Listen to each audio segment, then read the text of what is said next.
देर आए दुरुस्त आए, ये कहावत तो आपने सुनी रखी होगी। मगर क्या सदर ट्रंप इस मर्तबा वाकई दुरुस्त आए? तो अमेरिकी सदर डोनाल्ड ट्रंप ने गजा के लिए फाइनली एक अमन मंसूबा पेश कर दिया है। इस मंसूबे को इसराइल की मुकम्मल तायीद तो हासिल थी ही, मगर इसके साथ साथ पाकिस्तान समेत कई मुस्लिम कंट्रीज ने भी इस मंसूबे की हिमायत का ऐलान किया है।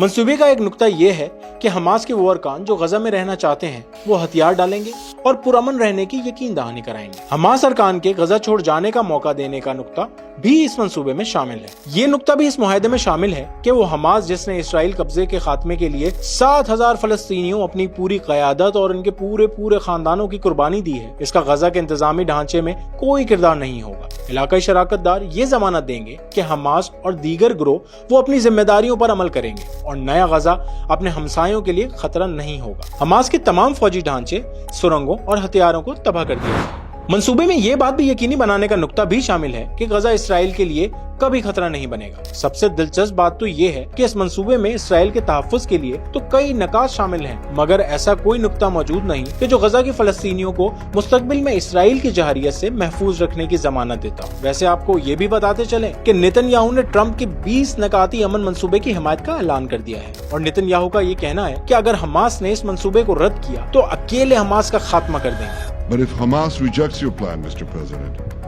or if they supposedly accept it and then basically do everything to counter it, then Israel will finish the job by itself.